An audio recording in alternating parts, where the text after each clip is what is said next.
আসসালামু আলাইকুম investing with কবির চ্যানেলে আপনাকে স্বাগতম। বেসিক্স অফ ফান্ডামেন্টাল অ্যানালাইসিসের পার্ট 3 ভিডিও নিয়ে আপনাদের সামনে আজকে উপস্থিত হয়েছি। আমার চ্যানেলে গত সপ্তাহে অলরেডি আমরা পার্ট 1 এবং পার্ট 2 এর ভিডিও আপলোড করেছি এই সিরিজের। সো আজকে আমরা পার্ট 3 এর ভিডিও দেখছি। সো আমি রিকোয়েস্ট করব যারা এখনও পার্ট 1 বা পার্ট 2 দেখেননি তারা দয়া করে পার্ট 1 এবং পার্ট 2টা দেখে নিয়ে তারপরে পার্ট 3টা দেখলে হয়তোবা আপনাদের আন্ডারস্ট্যান্ডিংয়ের জন্য বেটার হবে। আজকের ভিডিওটা এখন শুরু করব, তবে তার আগে একটু বলে নিচ্ছি যে মাস্টার দ্য মার্কেট নামে আমার একটা কোর্স অফারিংস আছে। আপনারা যারা এই কোর্সের ডিটেল জানতে চান তারা তো চাইলে এই ভিডিওর পিন কমেন্টে সেই কোর্সের ডিটেল আউটলাইনটা দেখে নিতে পারেন। এছাড়াও আপনি যদি কোর্স রিলেটেড কোনো প্রশ্ন আমাকে করতে চান তাহলে আমার সাথে যোগাযোগ করতে পারেন stockanalystkabir@gmail.com এই ঠিকানায় ফিরতি ইমেলে কোর্সের ব্যাপারে ডিটেল আউটলাইন প্লাস আপনার প্রশ্নের উত্তর ইমেলের মাধ্যমে দিয়ে দেওয়া হবে। আমরা প্রথম যে পার্ট 1 এর ভিডিওটা করেছিলাম তাতে আমরা একটা বিজনেস গ্রো করছে কিনা এই বিষয়টা আমরা দেখেছিলাম। এরপর আমরা এটাও দেখেছিলাম যে এই কোম্পানিটা বিজনেস গ্রো করার জন্য ব্যাংক থেকে কীরকম লোন নিয়েছিল এবং এই লোনগুলা ফেরত দেওয়ার সক্ষমতা তাদের আছে কিনা বা লোনগুলো সঠিক কাজে ব্যবহার করেছিল কিনা এই বিষয়টা কিভাবে চেক করা যায় এটা আমরা পার্ট 1 এর ভিডিওতে করেছি। এরপরে পার্ট 2 এর ভিডিওতে আমরা একটা জিনিস দেখেছি যে এই কোম্পানির ম্যানেজমেন্ট ইনভেস্টরদের ইনভেস্টকৃত ক্যাপিটালের বিপরীতে কি পরিমাণ রিটার্ন জেনারেট করছে, যার ফলে অ্যাজ এ বিনিয়োগকারী আমরা এই কোম্পানিটার ম্যানেজমেন্টের এফিসিয়েন্সি, ক্যাপিটাল অ্যালোকেশন পাওয়ার বা প্রফিটেবিলিটি কেমন সেটা আমরা বোঝার চেষ্টা করছি। সো এবার আমরা আজকে 3 নম্বর যে পার্ট বা পার্ট 3তে আমরা যেটা বুঝবো সেটা হচ্ছে একটা বিজনেস প্রফিটেবল কিনা বা কতটুকু প্রফিটেবল, একটা বিজনেস কতটুকু প্রফিটেবল এটা আমরা বের করব। সো এইটা করার জন্য আমরা দুইটা প্রফিটেবিলিটি রেশিও আমরা ক্যালকুলেট করব। একটা হচ্ছে অপারেটিং প্রফিট মার্জিন আর একটা হচ্ছে নেট প্রফিট মার্জিন। ছোট্ট দুইটা ফর্মুলা দিয়ে কাজটা আপনি করতে পারেন। সেটা হচ্ছে আপনি একটা কোম্পানির অপারেটিং প্রফিটকে আপনি ডিভাইড করবেন তার রেভিনিউ দ্বারা। আমাদের ভিডিওতে উদাহরণস্বরূপ আমরা আসলে স্কয়ার ফার্মাকে নিয়েছিলাম, সো এখানেও আমরা তাই করব। স্কয়ার ফার্মার অপারেটিং প্রফিট মার্জিনটা আমরা দেখব। তাহলে আমার যেতে হবে অপারেটিং প্রফিটটা কত সেটা জানার জন্য স্কয়ার ফার্মার অ্যানুয়াল রিপোর্টের এই যে consolidate statement of profit and loss statement থেকে আমরা যেটা করব সেটা হচ্ছে গিয়ে অপারেটিং প্রফিটটা কত, প্রফিট ফ্রম অপারেশন 1838,25,00,000, 1838,25,00,000 এটা আমরা পেয়েছি। তাহলে এটা হবে 1838,25,00,000 টাকা তার অপারেটিং প্রফিট। তো সে রেভিনিউ কত করেছে, তার নেট রেভিনিউ ছিল 5,759,79,00,000।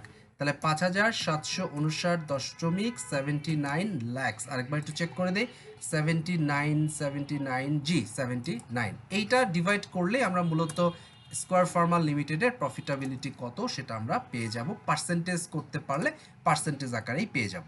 তাহলে আমাদের 1838,25,00,000কে আমরা ডিভাইড করতেছি 5,759.79, তাহলে পাচ্ছে হচ্ছে 0.3191, 0.3191। এটাকে যদি আমি 100 দিয়ে গুণ করি তাহলে আমি পাবো 31.91%। তার মানে 100 টাকার ওষুধ বিক্রি করলে square Pharma operating profit generate করতে পারে 31 টাকা 91 পয়সা।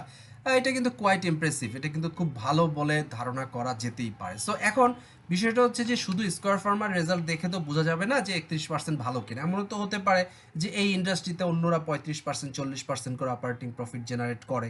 তো অন্য কোম্পানির যদি আপনি না ক্যালকুলেট করেন তাহলে তো সেটা বুঝতে পারবেন না। সো আমরা উদাহরণস্বরূপ এটার সাথে কম্প্যারিজন করার জন্য বিএক্স ফার্মাকে আমরা একটু দেখব। সো বিএক্স ফার্মার এই যে consolidated statement of profit and loss statement and other comprehensive ইনকামে ওর প্রফিট ফ্রম অপারেশন আপনি পেয়েছেন 690,12,00,000, 690,12,00,000। আর আমরা ডিভাইড করব ওকে ওর যে রেভিনিউ সেটা দিয়ে। ওর নেট রেভিনিউ 3,466,91,00,000, 3,466.91 লাখ। আচ্ছা, এইটাকে যদি আমরা ভাগ করে দেই তাহলে কি হচ্ছে আমরা একটু দেখব।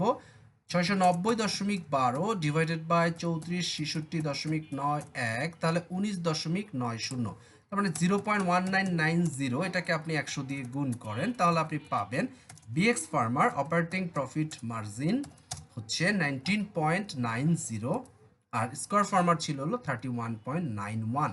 সো আমরা যদি আরেকটা চেক করি, একমি ল্যাবের যদি চেক করি যে একমি ল্যাবের অপারেটিং প্রফিট মার্জিনটা কেমন, তাহলে একমি ল্যাবের প্রফিট ফ্রম অপারেশন হচ্ছে 413 কোটি 69 লক্ষ।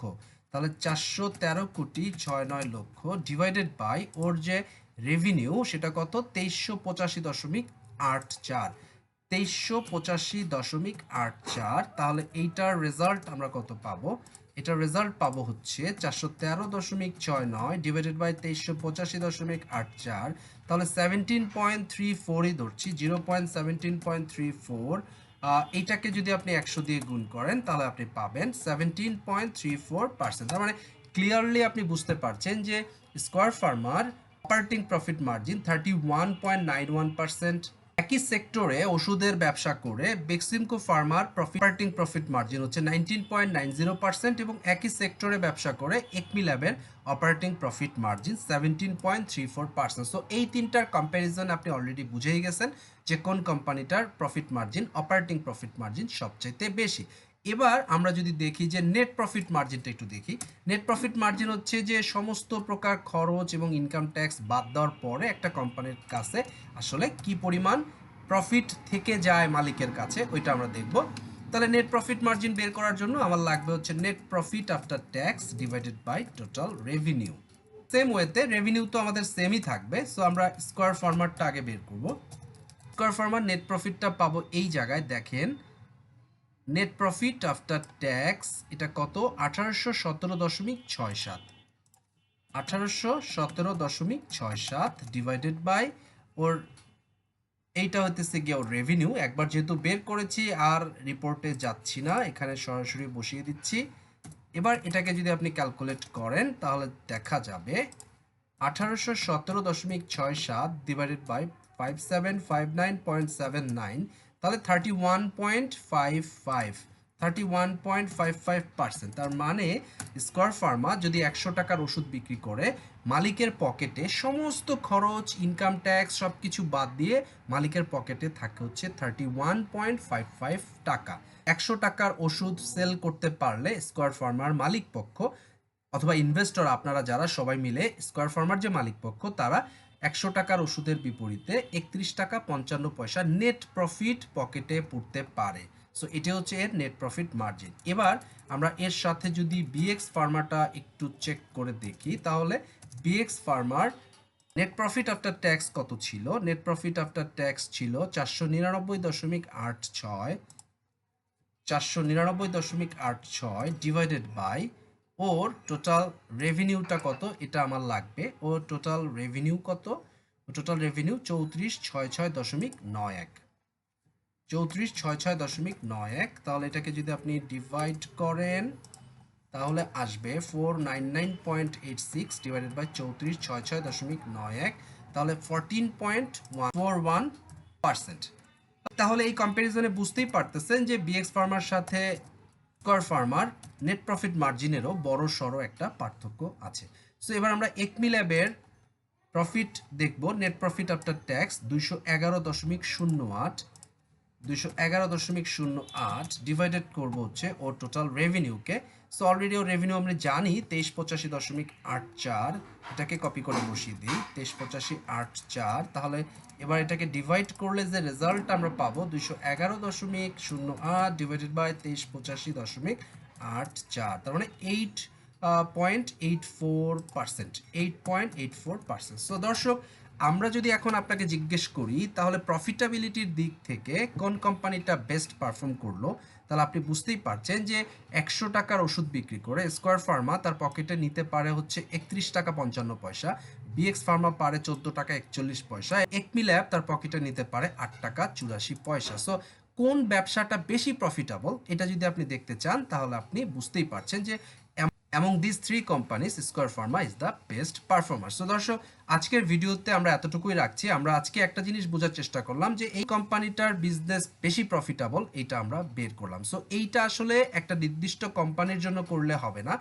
আপনাকে ওই সেক্টরে যে কোম্পানিগুলো আছে সকলকেই এই একই ফর্মুলা দিয়ে ক্যালকুলেট করে দেখতে হবে কোন কোম্পানিটা সবচেয়ে বেশি প্রফিটেবল কোম্পানি। শুধু প্রফিটেবিলিটি দেখলেই যে হবে তা না, আপনাকে এর সাথে এই কোম্পানিগুলোর মধ্যে কারা সবচাইতে বেশি রিটার্ন জেনারেট করতেছে আরওই এবং আরও সিই দ্বারা এটা দেখতে হবে, প্লাস এদের মধ্যে কাদের বিজনেসটা বেশি করে গ্রো করছে এবং কাদের ডেট কম।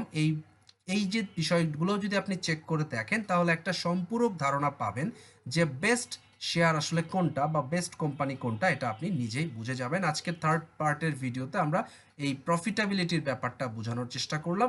এর পরের যে পার্টটা নিয়ে আমরা আলোচনা করব সেই পার্টে আমরা মূলত দেখার চেষ্টা করব যে একটা কোম্পানির ম্যানেজমেন্ট অনেস্ট কিনা এবং সেই কোম্পানির ম্যানেজমেন্ট আমাদের জন্য যথেষ্ট পরিমাণ ফ্রি ক্যাশ ফ্লো জেনারেট করতে পারছে কিনা, এই বিষয়গুলো আগামী ভিডিওতে আমরা আলোচনা করার চেষ্টা করব। দর্শক, আশা করছি ভিডিওটা আপনার ভালো লেগেছে। রিসেন্টলি পজিশন ট্রেডিং এর নিয়ে আমি একটা ভিডিও দিয়ে আপলোড করেছি, আপনারা অনেকেই পজিশন ট্রেডিং নিয়ে প্রচণ্ড আগ্রহী। সো এইটা নিয়ে এই যে ভিডিওটা তৈরি করা হয়েছে, পজিশন ট্রেডিং এর জন্য বেস্ট শেয়ার কোনগুলো খুঁজে পাবেন কিভাবে, আপনি এখনও যদি ভিডিওটা না দেখে থাকেন দয়া করে এখনই দেখে নেন। আর আজকের ভিডিওতে শুধুমাত্র লার্নিংয়ের জন্য এই 3টা কোম্পানির পারস্পরিক অ্যানালাইসিসটা করা হয়েছে। এটা দিয়ে কোনো কোম্পানিকে কিনতে বা বিক্রি করতে আপনাকে কোনো প্রকার প্রলুব্ধ করা হয়নি। সো এইরকম আরও অনেক ভিডিও দেখতে চাইলে আমার চ্যানেলটিকে সাবস্ক্রাইব করুন, লাইক কমেন্ট ও শেয়ার করতে ভুলবেন না। আর আমার চ্যানেলে প্রচুর পরিমাণে ফ্রি লার্নিং ভিডিও আছে, আপনি চাইলে দেখে নিতে পারেন। আমি শিওর প্রত্যেকটা ভিডিওতেই কিছু না কিছু আপনি অবশ্যই শিখতে পারবেন। আর চ্যানেলটিকে সাপোর্ট করার জন্য আপনাকে ধন্যবাদ। আমার পরবর্তী ভিডিও দেখার আমন্ত্রণ জানিয়ে আজকে আমি এখানেই বিদায় নিব। সবাই ভালো থাকবেন। আল্লাহ হাফেজ।